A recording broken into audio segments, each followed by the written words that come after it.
Ladies and gentlemen, welcome to what I'm calling the boredom stream. I'm going to be completely honest. I don't have any plans for the stream whatsoever. But with major pay-per-views coming up for both WWE and AEW, and I am quite the wrestling nerd. So, I thought, how about we go on the old Twitch account and we start to break down and discuss Saturday night's main event. I'm going to do another stream for AEW too once we get to that point. However, this is just going to kind of be a venting stream. A ranting stream, if you will. As I will go over the results, I will go over the match card, I will go over pretty much everything there is to know about Saturday night's main event and give my thoughts and opinions on it as a professional wrestling fan for over 10 years. Actually, wait. 9 years. With that out the way, let's go ahead and just get into the card. Because I know y'all aren't here to see me talk. By the way, shout out to SEscoops.com for providing the website I'm going to be using. Go support their website. So we're just going to go in order of however the site says it. So I guess to be fair, we are going to pull up the match graphics as we go. Jey Uso versus Logan Paul for a world championship. I guess we're going to get the worst one out of the way first of all. Where's the graphic? Oh, those are fake graphics. I mean, this matchup feels fake. I'm going to be fair to Microsoft Edge for that.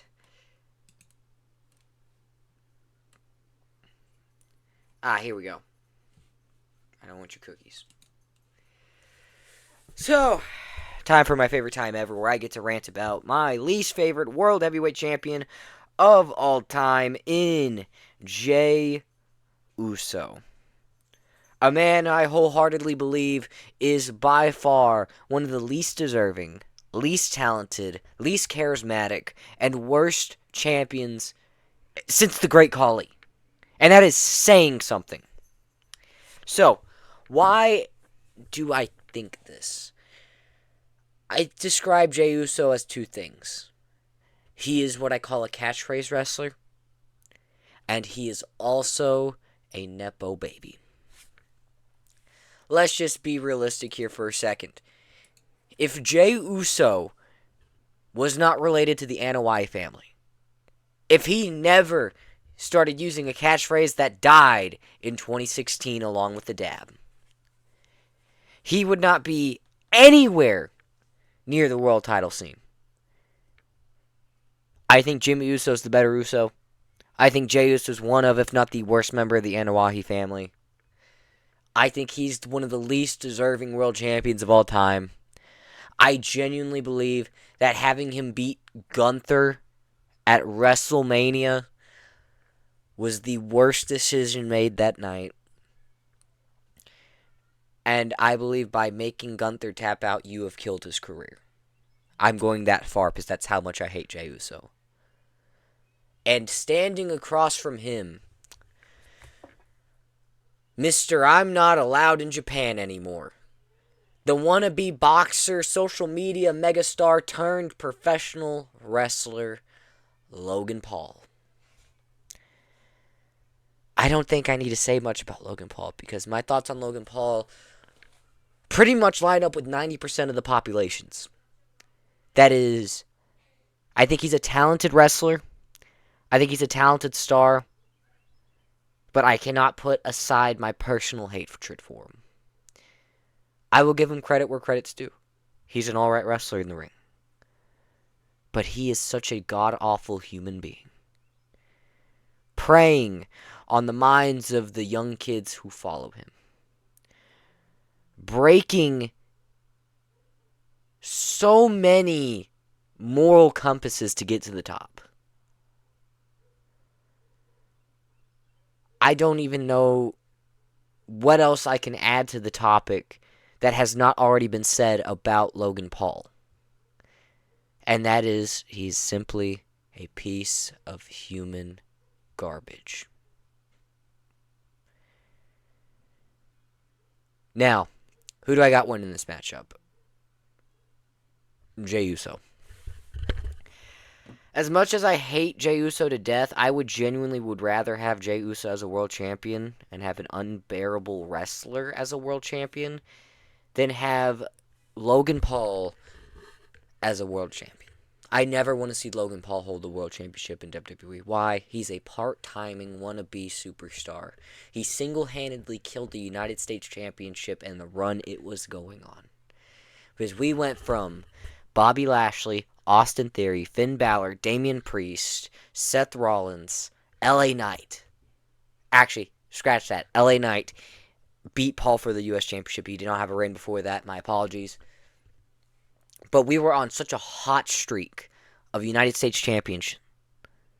And then Logan Paul killed that division. It is not recovered. I pray that Jacob Fatu takes that division and revives it. Because it desperately needs a bit of adrenaline. It needs a shot of adrenaline. And it needs that umph factor again. Because the once beloved United States Championship, held by so many legends, has become a joke. Jey Uso wins, and at best a 2-star match. Hopefully, this does not main event the show. Alright, we got John Cena versus R-Truth.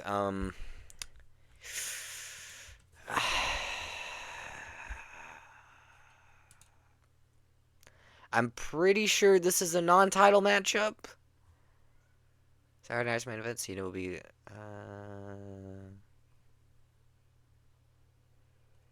Yeah, it doesn't say anything about a championship. Oh, it has the matches here.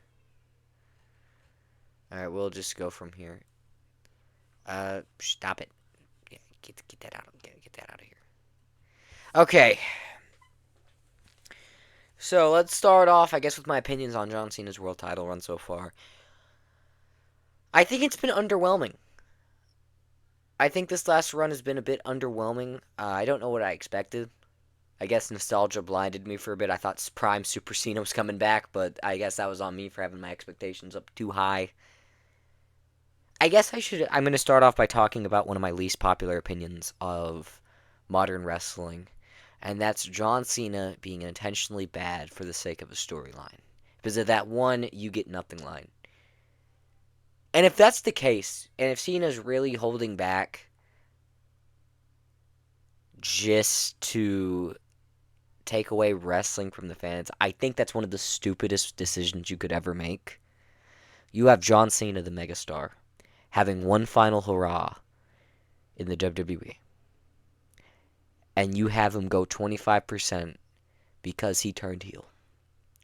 Not only do you have him go 25%, you have him barely show up on week-to-week events with the World Championship. Every time he does show up on weekly events, he says the same promo, and it ends the same way, with your World Champion laying on his back. Because insert name, hit their finisher, and grab the title standing above tall to give that hope before their match. I do think Cena's reign is going to pick up after this match. I think this is the definition of a filler match in a feud. I do hope it's not a legitimate long-term feud. I'll get into my prediction of the match in a second. I do hope this run picks up, though. I like Cena. He got me into wrestling. That's just all I'm going to have to say there. John Cena got me into professional wrestling back in 2016. It's a shame if this run turns out to be a flop. I hope it doesn't. I think the Randy match at Backlash sparked a bit more interest in me once again. It showed me that Cena can still go, and I'm hoping he keeps that pace up the rest of his run.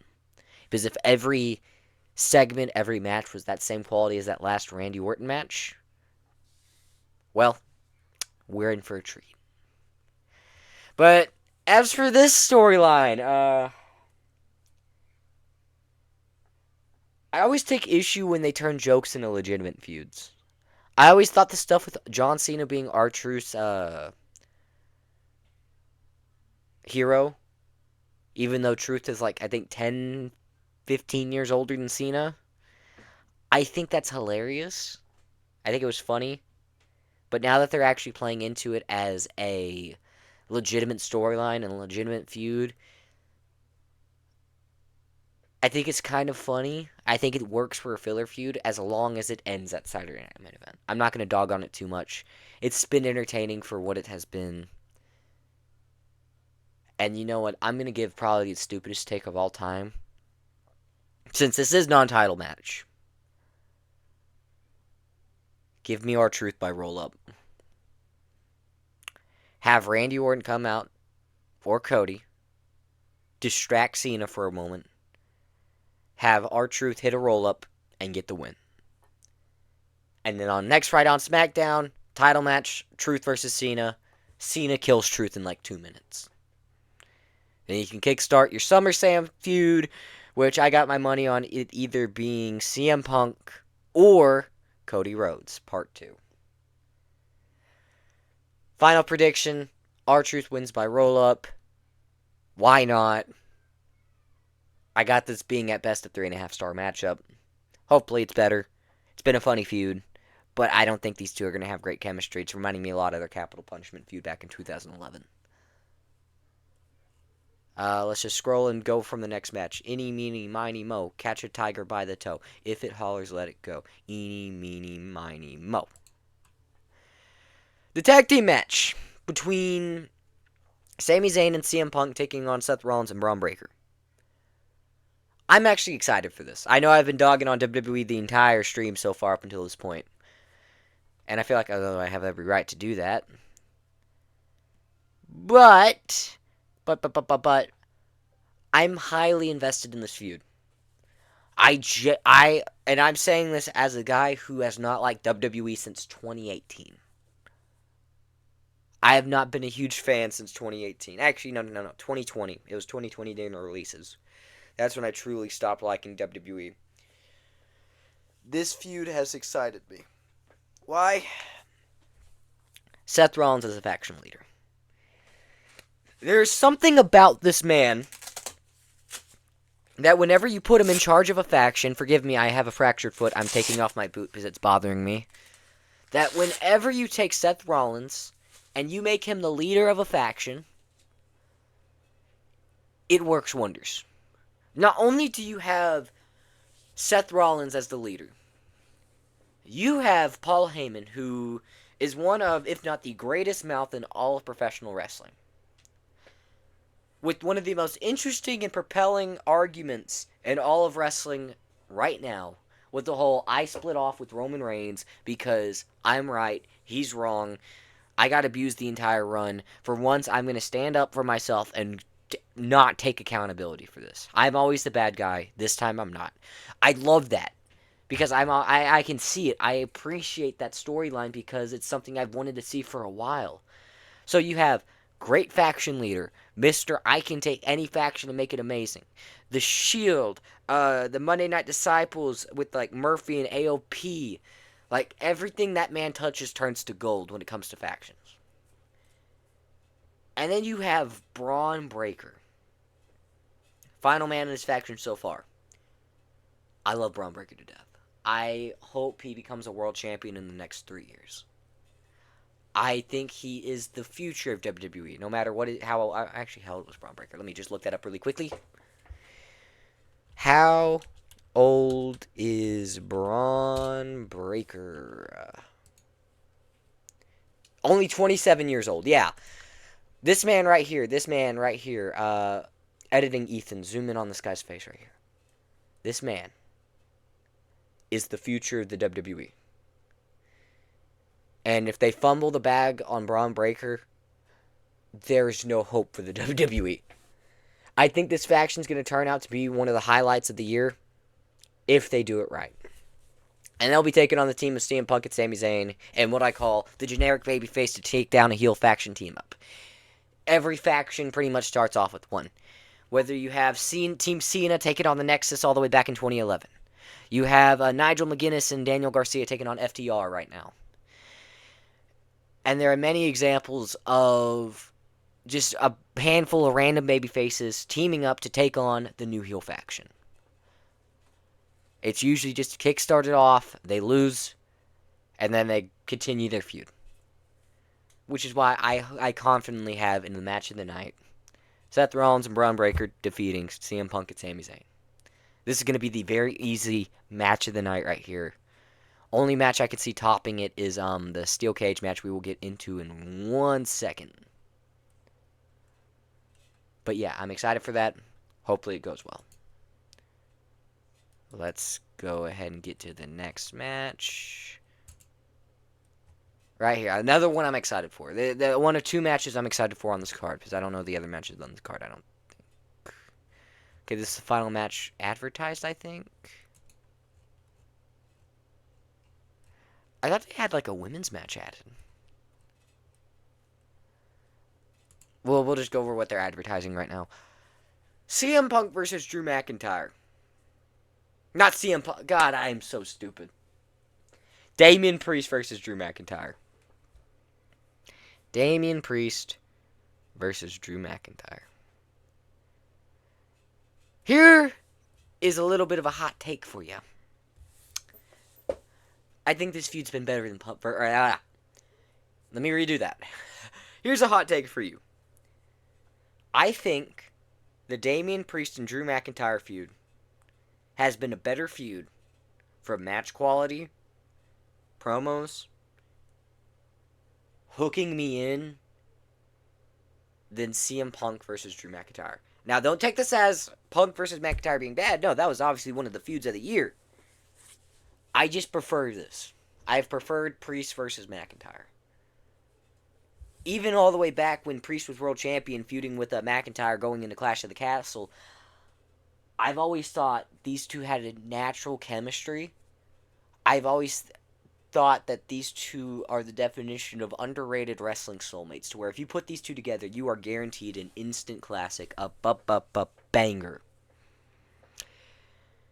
And it's inside of a steel cage, which if you know either of these guys, instant classics are coming inside of a cage, whether it be Hell in a Cell, Elimination Chamber, or a normal steel cage. This is, I think, has potential to be one of the underrated matches of the year. I think it's going to absolutely cook. I got this being a potential 4.5 star at best, 4 star at the minimum. Matchup. Who do I got winning?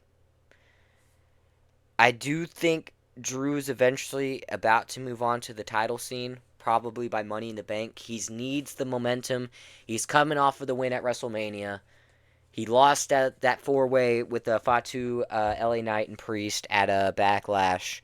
I think he needs a little bit of momentum for going into Money in the Bank and winning for a second time in a row. Give me Drew McIntyre. Are we missing anything else? If we aren't missing anything else, we've only been live for 18 minutes, so I guess I'll just keep screwing around. Actually, I'll probably end stream and do something else, because I want this to be my own. Am I missing anything? Nope. Nope, not at all. Okay. So, I guess with that out the way, I'll end this off and let it be its own video. A short 20-minute video discussing Backlash, giving my thoughts and process on it. And I'm going to end the stream, redo, and do something else. This is just keeping my little stream sessions alive, I guess, because I want to keep a little streak going as much as I can. For those in attendance, thank you all for tuning in for this episode of Ethan Rants About Wrestling. I'm going to give an actual title to this mini-series I'm doing later. Thank you all for tuning in. For those on YouTube, hit the like button, subscribe, and tune in for more wrestling content with your boy, Mr. Rose. And with that out the way, goodbye, mwah, and good night, bang. I'll see you all in the next episode. Bye-bye.